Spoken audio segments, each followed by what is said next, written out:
Hello everyone, আমার নতুন আরও একটা ব্লগে তোমাদের অনেক অনেক স্বাগত। এই যে 10 মিনিট হলো ডিউটি থেকে ফিরে জাস্ট ফ্রেশ হয়েছি, এখন রেডি হচ্ছি। আবারও আজ একটা বিয়ে বাড়ি আছে। তো আগের ব্লগে তোমাদের যেমনটা বলেছিলাম, আমার কদিন ধরেই শরীরটা খারাপ, গলাটা শুনে হয়তো এখনও বুঝতে পারছো। তবে জানো তো কিছুটা সেরে এসেছিল, কিন্তু লাস্ট দিন বিয়ে বাড়িতে আরও ঠান্ডা লেগে গিয়ে এখন গলা বসে আরও সর্দি হয়ে গেছে। আজ সকাল থেকে তো আবার জ্বরটাও এসেছিলো।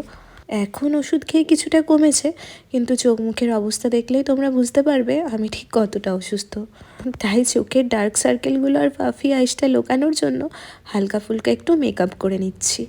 আর যাই মেকআপ করে নিই না কেন, শরীর খারাপের ছাপ কি আর মুখ থেকে সরে যায় নাকি? যে কেউ আমাকে দেখে ধরে ফেলবে যে আমার শরীর ঠিক নেই। ভেবেছিলাম আজকে রিসেপশন পার্টিতে একটা শাড়ি পরবো, শাড়ি রেডি করেও গেছিলাম, কিন্তু এখন শরীরে একদম এনার্জি নেই আর শাড়ি পরার। তাই এই আমার ফেভারিট হোয়াইট সালোয়ারটা পরে নিলাম। আর এই যে এখন আমি পুরোপুরি রেডি, মানে এটাই হচ্ছে আজকে আমার লুক। আর টিট্টু সে প্রথম থেকে পেছনে পড়ে আছে যে তুই সোয়েটারটা পরে নে। মানে বিয়ের আগে মা কোনো রিসেপশন পার্টি বা বিয়ে বাড়ি শীতকালে থাকলেই সেখানে সোয়েটার ছাড়া তো আমাকে যেতেই দিত না, আর এখন সেটা শুরু করেছে টিট্টু। মানে একটু সেজে গুজে স্টাইল করেছে বিয়ে বাড়ি যাবো, সেটা আর করতে দেবে না। ওদের একটাই ভয়, আবার যদি ঠান্ডা লেগে শরীর খারাপ হয় তাই। তো আমি আজকে বলেছি আমার তো অলরেডি শরীর খারাপই আছে, এর থেকে বেশি আর কী হবে। তো আমি এখন আর সোয়েটার পরবো না, ওখানে গিয়ে যদি দেখি খুব ঠান্ডা লাগছে তখন সোয়েটারটা পরে নেব। আর এই মুহূর্তেও জানো তো, এই বিয়েবাড়িটা হয়ে গেছে 2 দিন হলো, তারপরে এখন বসেছি ব্লগটা এডিট করতে। ভয়েস ওভার দেওয়ার সময় এখনও গলাটা আটকে আটকে যাচ্ছে, মানে শরীর এখনও ঠিক হয়নি। আর এই যে দেখো দিদিকে কত মিষ্টি লাগছে, কত সুন্দর করে ও সেজেছিল। আর আমাকে বারে বারেই বলছিল যে তুমিও শাড়ি পরতে পারতে। তো যাই হোক, আজকে তোমরা ওর লুকটা দেখো কত মিষ্টি লাগছে। আগের দিনও সুন্দর লাগছিল, কিন্তু আমার আজকে আরও সুন্দর লেগেছে। আর এই হচ্ছে আমার হ্যান্ডসাম পার্টনার, এখন গোপাল ভাঁড়ের সাথে গিয়ে একটুখানি মজা করছে। মানে ও যখনই আমার আশেপাশে থাকে, আমার দিদির ছেলে, তখনই আমার মনটা ভালো হয়ে যায়। হয়তো বাচ্চাদের ভাইবসটাই এত সুন্দর যে আশেপাশে থাকলে সবার মন ভালো হয়ে থাকে। এখন আমি টিটুদের সব বন্ধুদের সাথে নিউলি ম্যারিড কাপেলের ছবিটা তুলছিলাম, সাথে একটা ভিডিও করে নিয়েছি। আর এখন তোমাদের দেখো একটা মজার ঘটনা দেখাবো।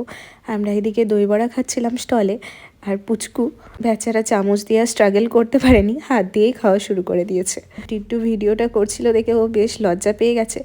আচ্ছা, ওর কিন্তু একটা খুব মিষ্টি নাম আছে, ওর নাম হচ্ছে বিভান। ওর নামটা যতটা মিষ্টি, ও নিজেও তার থেকে অনেক বেশি মিষ্টি।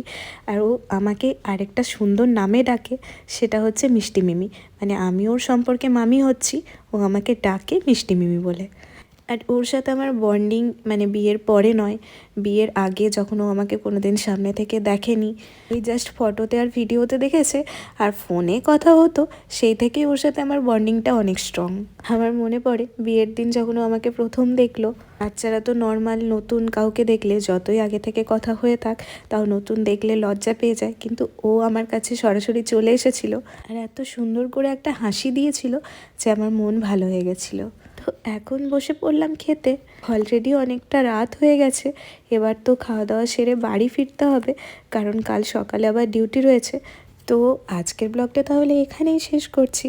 দেখা হচ্ছে খুব শীঘ্রই নতুন একটা ব্লগে। ততক্ষণ সবাই সুস্থ থেকো, ভালো থেকো, টাটা।